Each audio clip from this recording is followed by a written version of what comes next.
Good morning, everyone. Welcome to our webinar. We're going to start quite promptly this morning, so we'll get underway. I'm pleased to be here and with Mnemonic, and joining us today is Marie Moe, who's our security researcher from Mnemonic.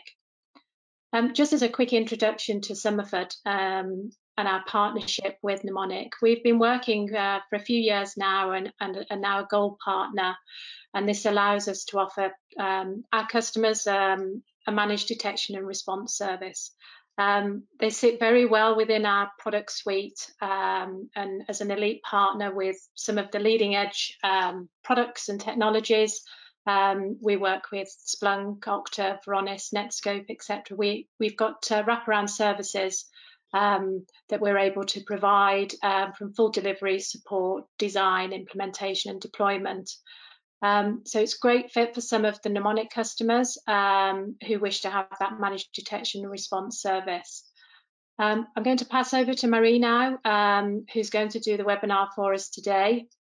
Would ask if there is any questions, please put them into the chat box and we'll answer them at the end of a presentation. So over to you, Marie. Thank you. Thank you for the introduction. So my name is Marie Moe and I work with Mnemonic's threat intelligence team. And today I have the pleasure of giving this webinar on how to be prepared for handling cyber incidents that may affect your cloud environment. I'm with Mnemonic's UK office, so I'm presenting today from my home office in London.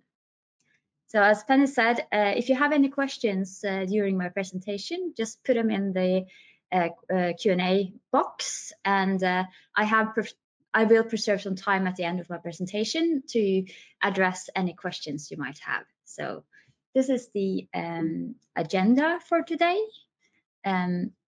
First, I'll start with a short introduction or a short overview of the current threat landscape as we see it from Mnemonic's threat intelligence team. I'll say a little bit about what our SOC is seeing. Why should you be concerned about cloud security? I'm going to try to motivate you by giving an example based on the lessons learned from the recent SolarWinds incident. And then I'll finish off with going into some details on how you can be better prepared for handling such incidents that might affect your cloud environment. And then there's the Q&A at the end. So let's get started. So first of all, as we all know, we're still living with the pandemic. We've been doing that for some time now. And COVID-19 has certainly affected the cyber threat landscape too. First of all, because of how our work situation has changed. A lot of us are working from home, and this then again changes our exposure, and also for us as defenders changes the visibility into detecting and responding to threats. And we have, of course, also seen that the pandemic has been used as lures in phishing campaigns. So we get the really effective phishing campaigns where users are fooled into clicking on things because, you know, we're all worried about COVID-19 and the pandemic and how it's affecting us all. And there's also a surge of misinformation campaigns related to COVID-19, which I won't go into in detail in this presentations, but we certainly observed that the threat actors, also nation state advanced threat actors, are using this pandemic as an opportunity to spread misinformation in order for them to achieve their objectives and yeah, creating maybe more fair uncertainty and doubts. We've seen targeted attacks against healthcare, against vaccine development, against the rollout of vaccines, but there's also positive things to learn from this crisis. We've seen defenders joining their forces to fight the COVID-19 cyber threats, which is also something that we at Mnemonic is participating in and collaborating with others to share threat intelligence information about ongoing campaigns, share knowledge, and and stand together against this threat.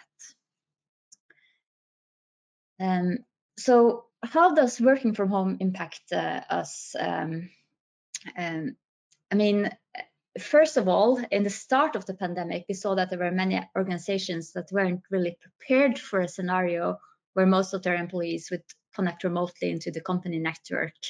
Many had to scramble their resources to equip employees with their necessary tools. There was a lot of bring your own devices, maybe a lot of ad hoc solutions in the start.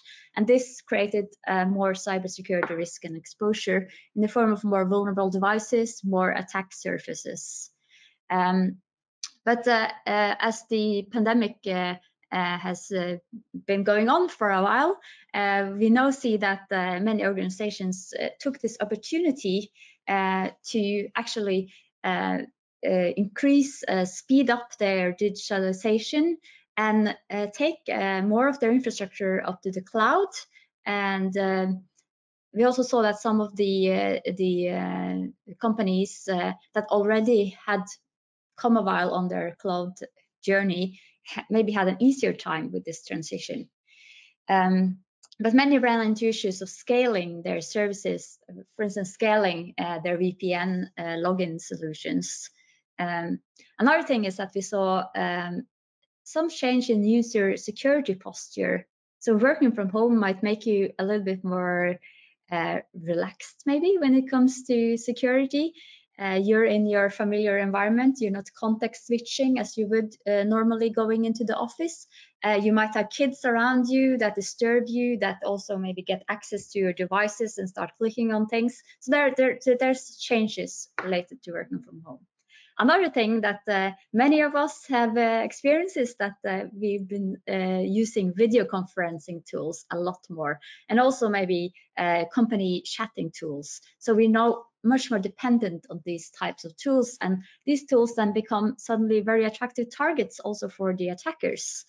So the increased use of video conferencing tools has led to more discovered vulnerabilities in these tools, mainly because hackers are looking more into them, but also security researchers are looking more into them and discovering vulnerabilities. So we had a lot of these vulnerabilities in chatting and video conferencing tools being disclosed the last year or so.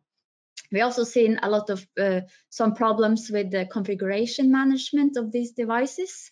So we've seen that I mean, we have those kind of funny things where you accidentally put on a filter where you look like a cat, but we also have more serious misconfigurations of these video conferencing tools where really sensitive meetings have been crashed by outsiders because they didn't put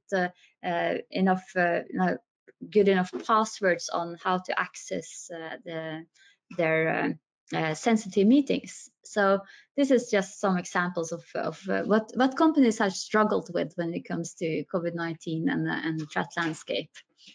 And so what we've seen is that what we really need now is good endpoint detection tools, and we need good logs of what's going on the devices that are logging in remotely. And before, when most of your workforce wasn't working from home, you might have had good detection mechanisms for suspicious logins using VPN, for instance. But now that might be more of the normal traffic. So the abnormal traffic will have more traffic to hide in between in our new situation. So this can create some challenges for visibility in tools for traditional network monitoring. And so on top of that, we have some companies that struggle with asset management, with maintaining regular software updates on devices that are suddenly residing mostly outside of their internal network. So these are complications that affect the threat landscape that we've seen. And also we've seen a really big increase in in remote logging being attacked. So we've seen that this larger attack surface plus the changes in logging and visibility leads to challenges when it comes to discovering the abnormal traffic, as I mentioned, because no more of the traffic might seem abnormal. For instance, you might have rules that are reacting to so-called impossible travel, where users are logging in from one IP address which is geolocated to one country, and then they, in a very short or in an impossible amount of time for travel, logs in from an IP address that has a different geolocation. I mean, previously, people could have, possibly traveled, been on business trips, but now it's more likely that this is a result of users using VPN and then changing their settings. So this is things to be aware of when you're trying to look for abnormal logins. So we really recommend that you have good cloud proxy logs and endpoint detection for all users that are working from home to have a better visibility. And also, it's very important to really take notice of the AD login, Active Directory login credentials. This really needs to be protected by multi-factor authentication because threat actors are scanning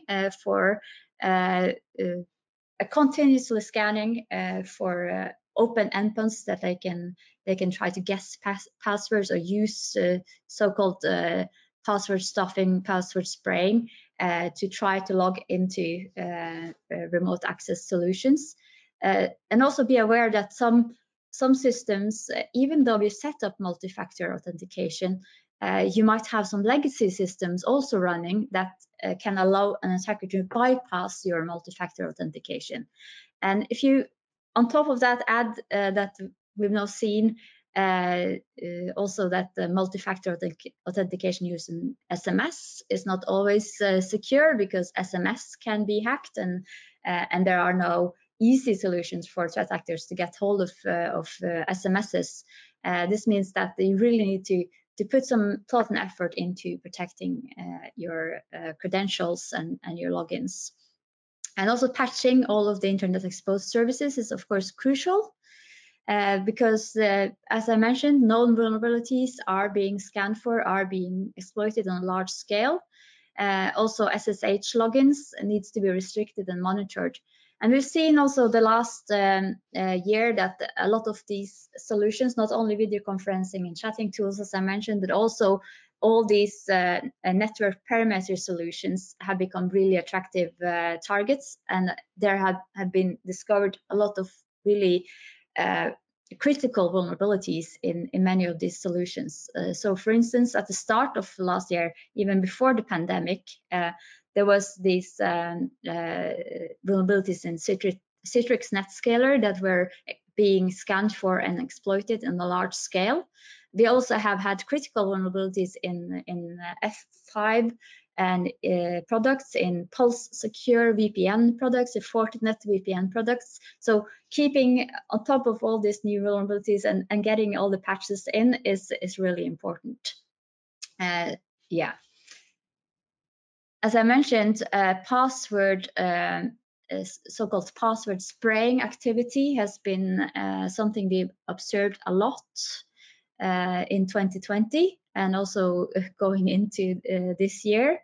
It just means attackers are trying commonly used passwords against many accounts. And this can also be combined with something called credential stuffing, where they have already lists of leaked passwords.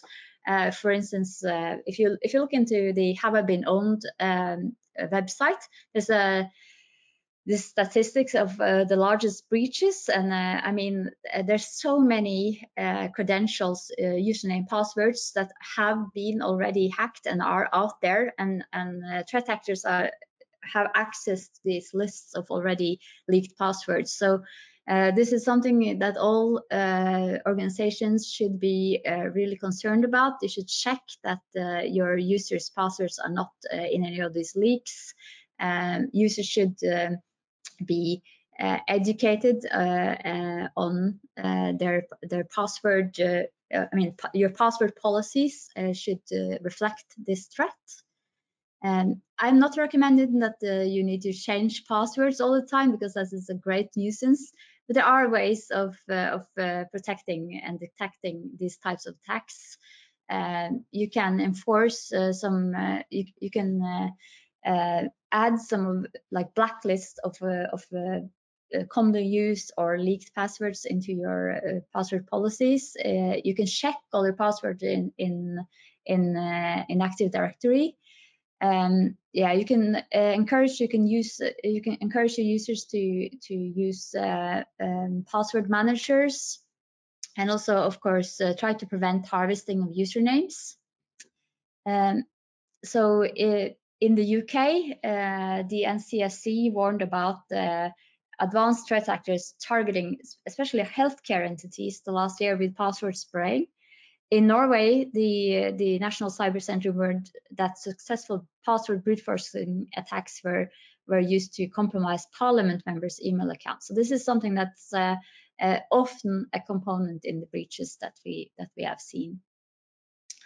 And from our SOC, our 24/7 Security Operations Center, we have some statistics for 2020. We collected nearly 7 trillion security events and over 38,000 real customer cases that were detected in our Security Operations Center. And last year, we saw a huge increase in reconnaissance scanning activity.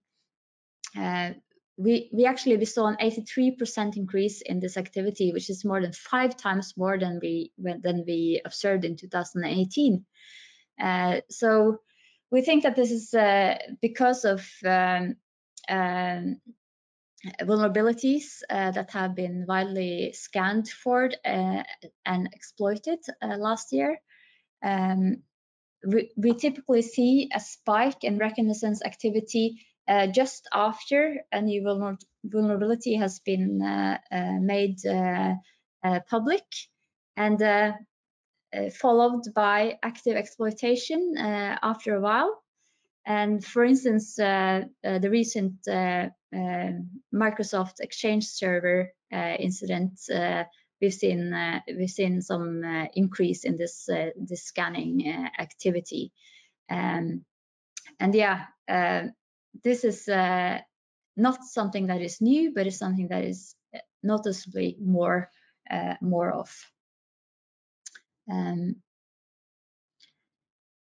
And here's also kind of interesting statistics where we have looked into how the change to remote workforce because of the pandemic has changed our security incident trends.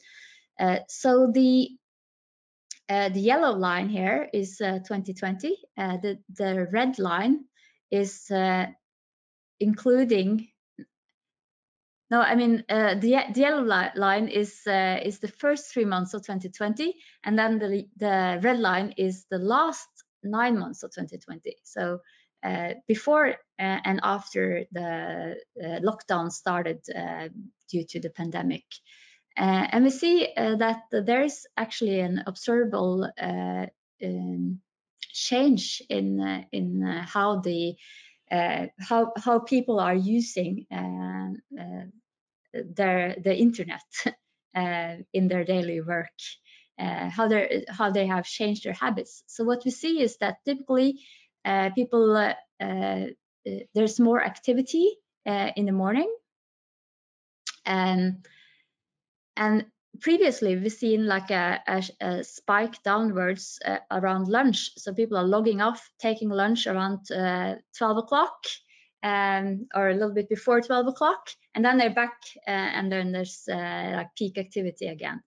But after working from home, we can see that people are logging on a little bit earlier, starting a bit earlier in the morning. And we don't see that same sharp decrease around lunch. We see that there's like a slower decrease, so people are maybe not taking lunch at the same time as before, and maybe also sitting at their computers working through the lunch. And then there's also more working in the afternoon than before. So it looks like working from home leads to people working maybe more, starting earlier, finishing later, taking less lunch breaks. And historically, this is sort of changing our previously seen logging on effects. And another thing that we've seen in our statistic is that, as I mentioned, there's a rising trend in security incidents where a user or attacker has gained unauthorized access to some resource. And most commonly, this is through the abuse of user and administrator credentials. This trend has been growing somewhat steadily from 2017 to 2019, which is the three first bars in this chart. And this is connected to the adoption of cloud services. So because the adoption of cloud services, we see more abuse of identities, logins to cloud services. And in 2020, we saw that a large portion of the workforce started working from home, and there was a surge in cloud and remote work tools being implemented and used. And this is, of course, something that the attacker took notice of, and this is something that also affects statistics. So this orange line is pre-pandemic, so it's 2019, including the first 3 months of 2020, and then the red bar is post-pandemic, so it's the last 9 months of 2020, and we see that there's actually a really big increase in abusing identities to get access to cloud environments in the types of incidents that our SOC has seen. So this is just like showing that the trend is real. We really should be concerned about protecting identities and look into how you're managing identities for your cloud environments. Okay, moving on to the SolarWinds incident. So for those of you that maybe haven't read all the details about this incident, I'm going to give a quick summary of what actually happened, and then I'll go into what this means when it comes to protecting cloud environments. So the news broke in December when FireEye revealed that they had been a victim of a larger supply chain compromise of the SolarWinds Orion platform, a very popular platform used around the world for managing IT systems. And soon more and more victims were revealed. 80% of the victims that were revealed were in the US, but they were all over the world. So it turned out that the threat actor had got into SolarWinds internal systems and installed a Trojanized software update. So they actually added their malicious code to the SolarWinds code base, got this compiled into binaries and into their code production line. Of course, this code was then signed by SolarWinds certificates and looked totally legitimate, and it was inserted into the SolarWinds software updates. And around 18,000 customers of SolarWinds had installed this Trojanized software update, so a software update that also came with a backdoor that the threat actor could use. But only a small subset of these were then targeted in the second stage and got the second stage payloads, and were let's say the real victims of this incident. So this is a timeline based on SolarWinds' own forensics investigation of the incident. So this wasn't discovered until December last year, but the first signs of threat actor activity, the threat actor accessing SolarWinds systems were already in September 2019. And back then, the threat actor was testing that they were successful in their code injects. So they tested their code injects for a while, and then they stopped testing their code. And then at some some point of time, they developed. So they used some time to develop their tailored backdoor software and get this compiled and deployed by into SolarWinds systems by the threat actor. And then this backdoor is then was named Sunburst, and this was then starting to become distributed to victims in late February and March last year. And then in April, the threat actor removes this malware from the SolarWinds build environment. They're probably not satisfied with how many potential victims had installed this backdoor, and they started on their hands-on keyboard attacks. So first, the backdoors were installed through this code injection, and then afterwards, let's say the real attacks started. And we can always speculate that, I mean, if this hadn't been detected, they might have gotten away with this this attack because they were really really stealthy and good at cleaning up after themselves and trying to not be discovered. So it was highly sophisticated threat actor. It was a very complex malware. The malware was designed to circumvent threat detection. And there has been released several reports about this Sunburst malware, and also other malwares that were detected. Some of them part of this campaign, but some of them actually not connected to this threat actor. So it seems that there were several threat actors finding and using vulnerabilities in SolarWinds platforms. But this threat actor, that we're really concerned about as the topic of today's webinar, was really advanced, sophisticated. So they started their hands-on keyboard attacks, estimated in May last year. And then this went on for months, and they were not discovered until FireEye publicly discloses the breach on the 13th of December. And they notified SolarWinds the day prior to their public disclosure, according to this timeline from SolarWinds. So SolarWinds was unaware of their platform, their software being misused in this way until FireEye notified them. So who was behind it? That's often in incident response, this is the first question. It might not be the right question to ask always, but it's certainly something that the people are very worried about. And in this case, FireEye did not pinpoint the threat actor to any known entity. They have a category. So they call the threat actor UNC 2452, which basically means that it's uncategorized in their system. So they did not attribute this to any particular threat actor.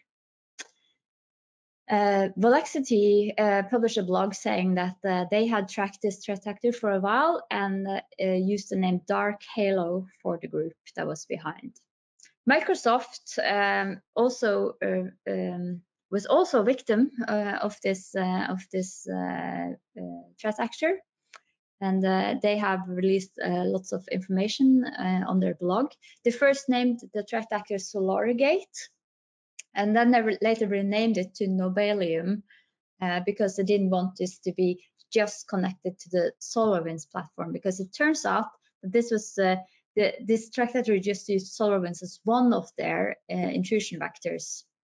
So the SolarWinds platform was not was just the means to get to the target.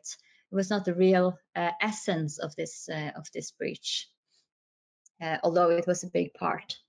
Kaspersky have written about this and in a very good technical blog where they pinpoint some similarities in the code to Casuar, which has previously been linked to Turla threat actor, which we also others then have linked to Russian nation-state threat actor. And then the FBI, the US CISA, ODNI and NSA came out with a press release and said that this threat actor is an APT of Russian origin, and this SolarWinds breach is part of an ongoing intelligence gathering campaign, which is also something that if you look at the different victims that got targeted in this attack, it seems like yeah, you could imagine why they would be on the target list. And then media reports have also pinpointed this to APT 29 without any technical details, just citing anonymous sources. So as I said, the techniques described show that this is a very stealthy, extremely stealthy threat actor. The threat actor has detailed knowledge about corporate systems. They even leverage their understanding of how SOC employees might detect and investigate any malicious activity related to this. They use costly, dedicated infrastructure, a large number of personnel, possibly spread out over multiple teams in a very long-running campaign. And the information that was reported to be exfiltrated in this campaign was of interest to state-sponsored threat actor. Also, it was reported that no disruptive activity was discovered. So the espionage as a main motivation seemed to be correct. So who were on the target list? So on the target list were several software and IT security firms, including SolarWinds, of course, but also Microsoft, as I mentioned, were breached, FireEye, which then went publicly, and I have to commend FireEye for doing this, because otherwise, I mean, if FireEye hadn't released this publicly together with indicators of compromise so that more organizations could start looking into their systems to see if they were also compromised, this threat actor might have gone unnoticed. And there were other IT security firms on the target list like Cisco, Palo Alto, Qualys, Fidelis, Mimecast. I'm not going to go through the whole list. The reason that we have a pretty long list of the victims is that as I've put in here, NetResearch had an excellent blog post explaining how they were able to decode the DNS command and control traffic logs, which could then determine which victim had installed the stage 1 backdoor, and also who was on the target list and got the stage 2 update and further compromise. There was also a tool created to decode this command and control traffic that was using DNS queries, and this was also widely distributed in the security community. So great effort there and good collaboration among the defenders.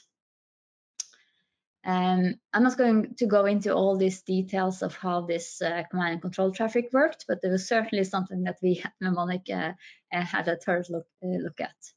So the target list was like in two categories, where the first was the software and IT security firms, which I guess were then part of the plan, of the bigger plan of the threat actor to first hack into these and then use this access to get into the real targets, which were mainly in the US government, but also not only US, but there were government targets within finance, national security, health, and telecom. So typically targets for espionage collection activities. So how did they do it? And this is when we come into things that are really relevant for cloud environment security. So as we all know, they use SolarWinds supply chain compromise for their initial access this was only in some cases. It was not the only intrusion vector. There were other intrusion vectors, and one was, I guess you guessed it, brute force logging attacks, as we've seen a lot of lately, the so-called password spraying. Also, it was reported that the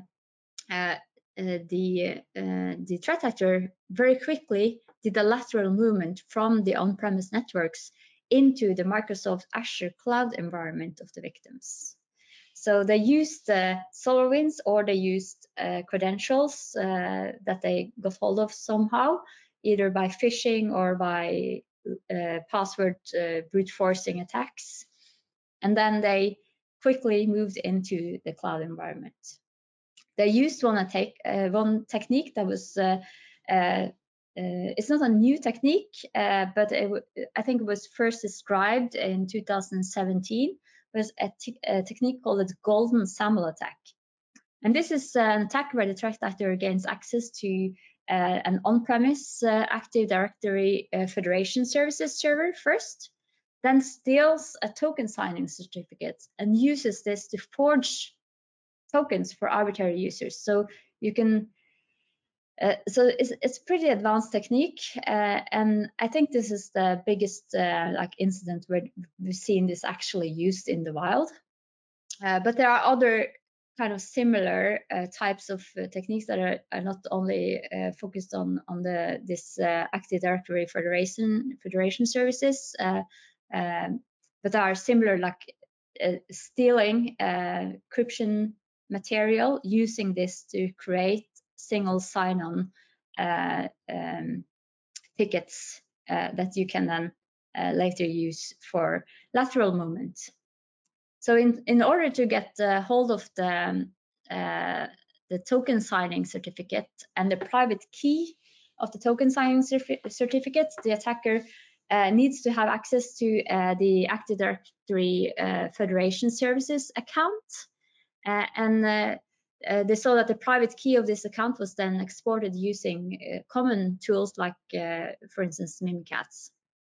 And FireEye reported that they had seen the threat actor use several different techniques to steal the private key, including stealing the backup files of the database, querying the database via PowerShell, querying the database via custom executable scripts. And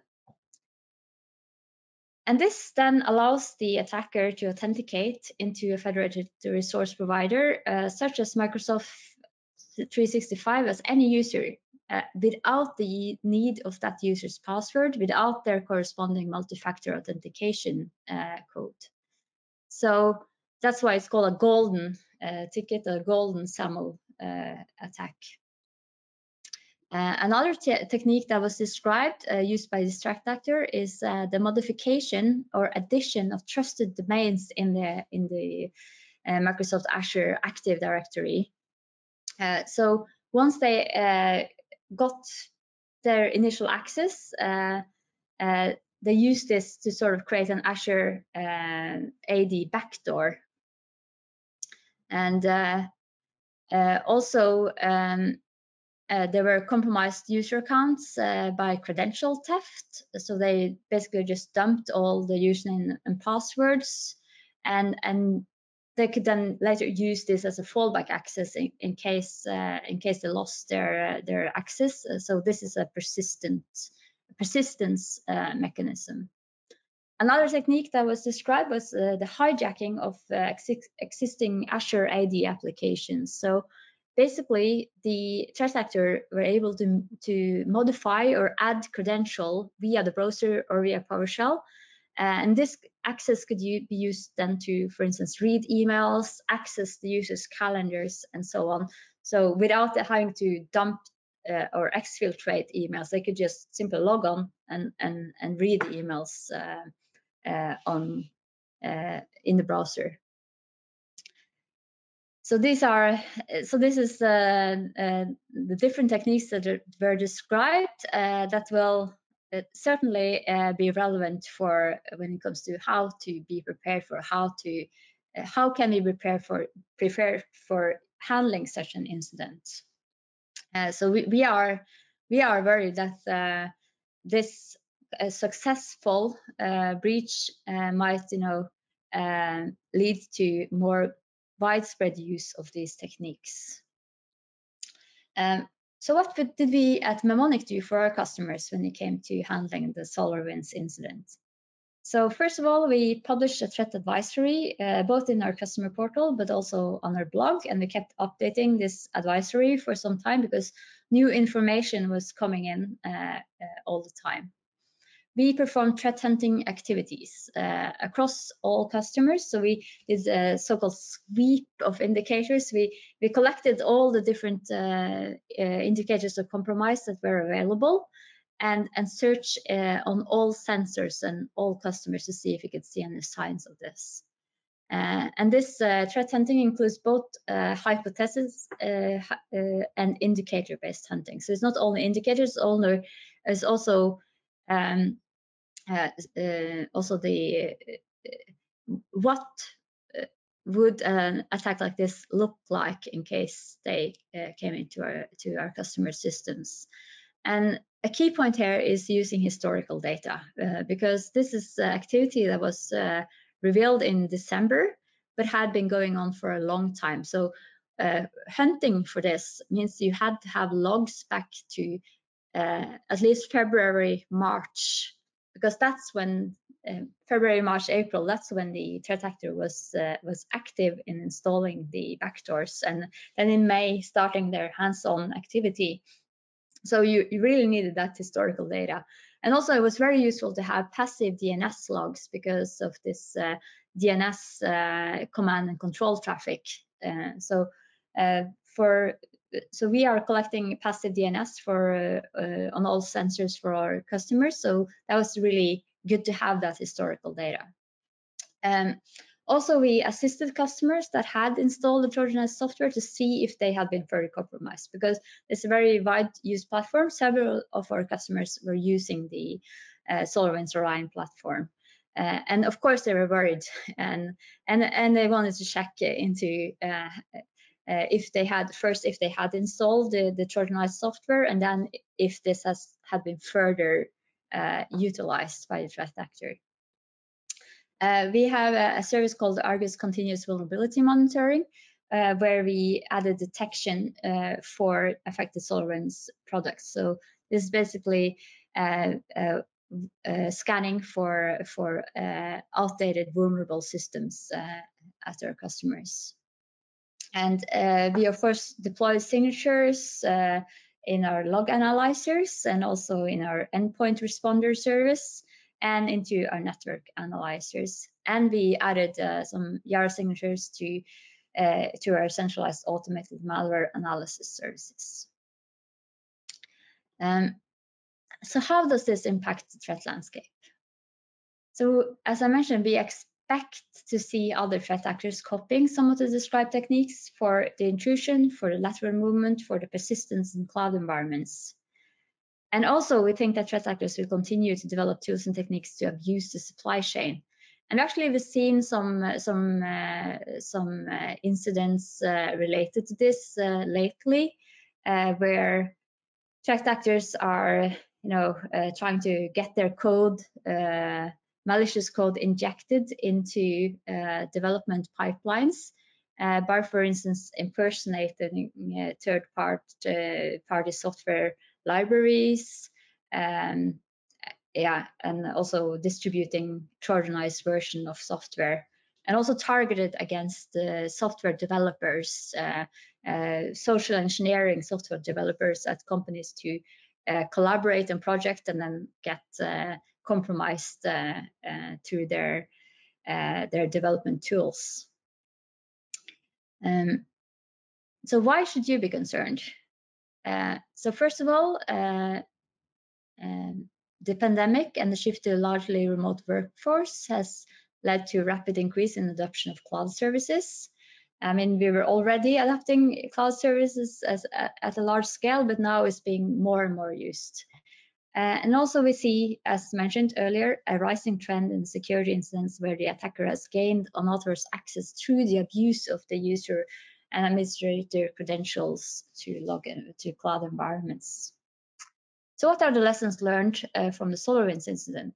So first of all, you really need to focus on protecting credentials and certificates, and not only for users, also for applications. You need to limit and monitor the use of global admin accounts in Azure AD. Not use this global admin accounts unless it's really necessary. One way of doing this is, of course, to implement the PAM solutions, privileged access management, where you only get like a time slot for doing for a time slotted privilege instead of having privilege all the time on user accounts. Separation of duties, logging, auditing of any high privileged AD accounts, and not only the global admin, but all AD accounts that has some privilege. So organizations will often grant privileged roles to users' identities that are synced from the on-premise Active Directory. And this could be a problem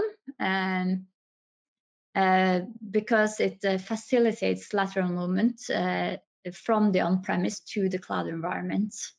And threat actors that were in the SolarWinds incident observed to have performed reconnaissance to identify the on-premise AD accounts that hold these privileged roles, and they were targeted for credential theft.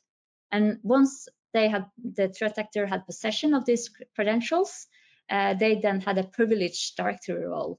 And this could then be used to connect to the Microsoft 365, establish a foothold for directly accessing cloud resources without needing this on-premise access. And in the cloud environment, it's easier to do this lateral movement because you're not sort of stopped by any network appliances, devices. So that's something to really keep an eye on and have in mind.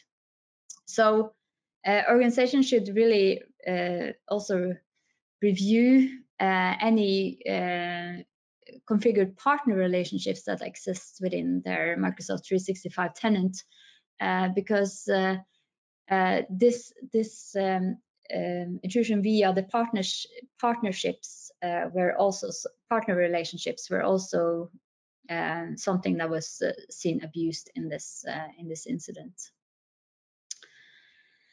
And in order to protect against this, the golden SAML technique, the threat actor needs a domain admin account. So just protecting any domain admin users is really, really important.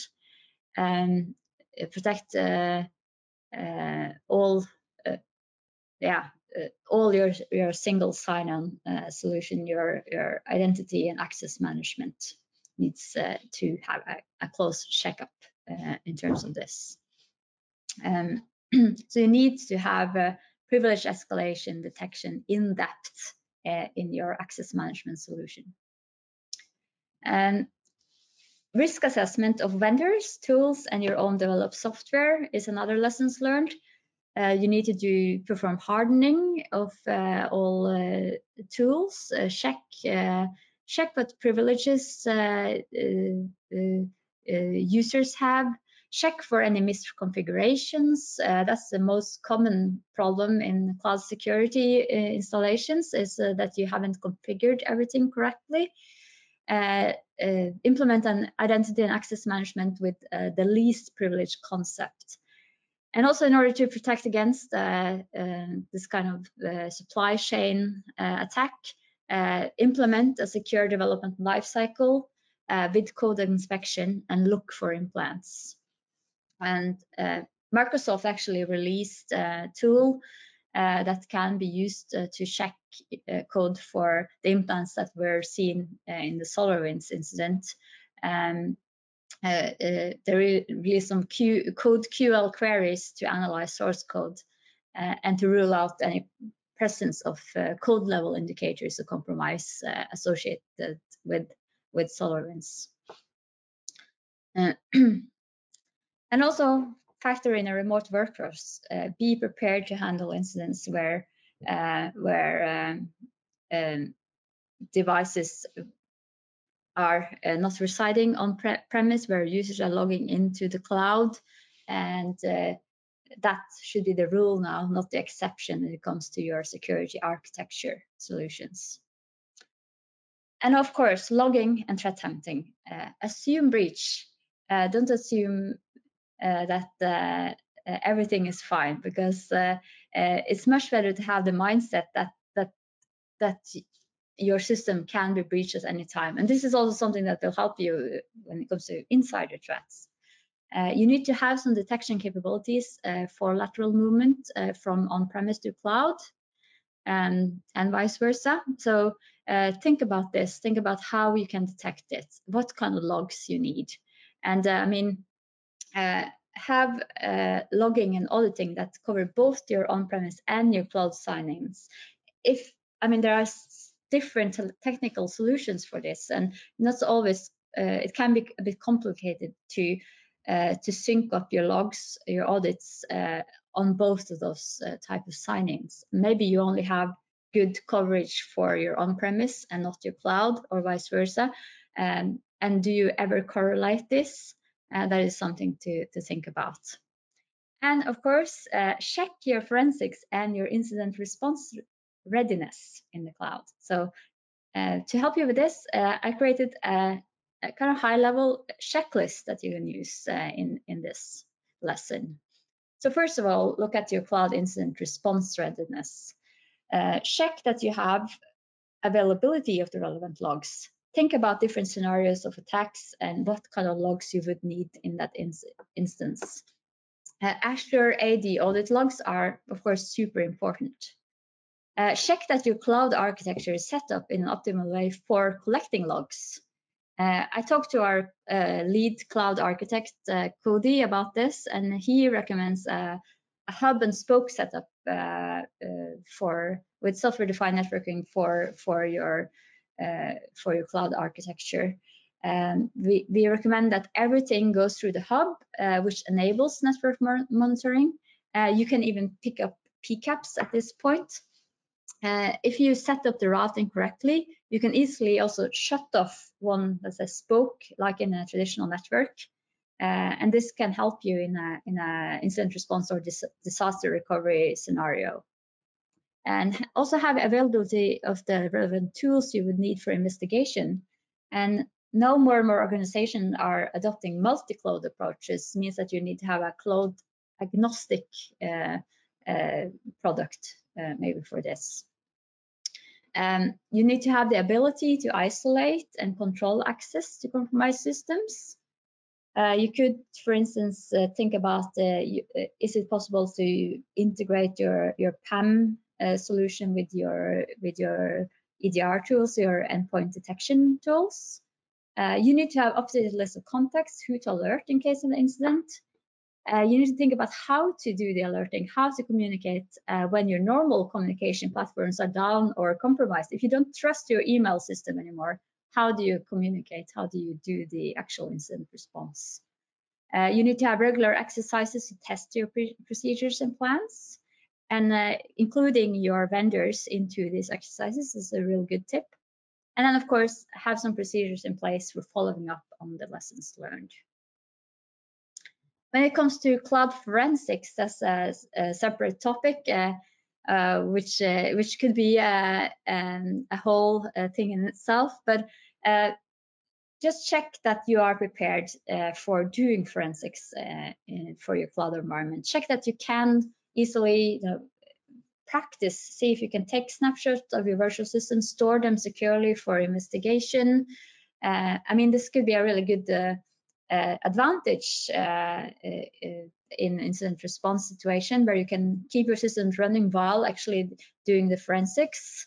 See if you can easily isolate your systems, also on identity level, remove permissions quickly for an active adversary. Think about, is there any issues with taking memory dumps? And in this case, you need to actually check with your cloud provider what is available. Check your service agreement, look at the capabilities in the API. Are they able to provide the logs you would need? for your forensics investigation. And keeping the integrity of data and chain of custody is, of course, important when it comes to forensics. Also think beforehand, in case you need to involve law enforcement, do you know how to coordinate with law enforcement, how to contact them? Do you have some contacts already? And also think about how you can securely wipe your sensitive data after investigations. These are just some points on my checklist. So I want to save 5 minutes for questions. So if you want more technical details about cloud security, I want to point you to the mnemonic security report that was released earlier this year, where there's an excellent excellent article written by our senior cloud security consultant, Cody Burkert, about cloud security. And also there will be a webinar in May, I think it's the 6th of May, where he will go more into depth in the points made in this article.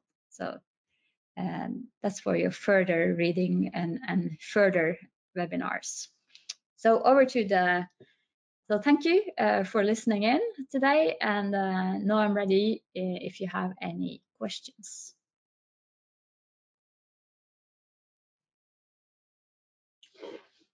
Thank you, Marie. That was great. That was a great webinar. We have got a couple of questions that have come in. One of them is with regards to the recording, which, yes, we are recording, and that will be shared with everybody and also put onto our YouTube channel. So we'll let everybody know about that. And that will cover and obviously include the slides that are on this presentation today. We've also got a question that's come in to say, let me just open that up. Going away from the webinar, there's potentially a lot of actions. What's the one thing that you would recommend can be done or reviewed? I think that having an exercise where you could have this on like a tabletop discussion-based exercise, or you could have it a little bit more sharp where you actually involve your cloud providers and test that test the procedure you might have to go through in case there is an incident. Think about scenarios where you can, where your cloud environment could be breached, and see if you are prepared to handle such situations, and how to improve your readiness. I think that's one takeaway from this. Because I think this threat is going to be more and more relevant for all of us. Yeah, absolutely.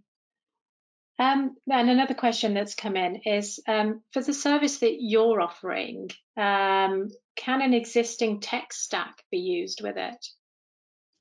So yeah, we have services that are, I mean, we tailor our services to our customers in such a way that we include their solutions, and it's not a one-size-fits-all solution usually. So we go into dialogue with customer, we see what they have, and then we have a long list of other vendors that we are collaborating with, have agreements with, so we can like incorporate these into our platform, and also for cloud services. So we can consume logs from these different providers into our platform. Okay, and is there a certain size of SOC that's required to be able to take on your services? That is also very variable. We have customers with their own SOCs. We have customers that don't have their own SOCs. We can also be the SOC for customers. So that's also, will vary on your situation. Great. Okay, I think that's all of the questions answered. I'd just like to say thank you very much for being with us today. A really good webinar, lots of information for everyone to take away. As I say, we will share the link. So I think that's everything from all of us, Marie. Thank you very much. Thank you. Thanks, everyone.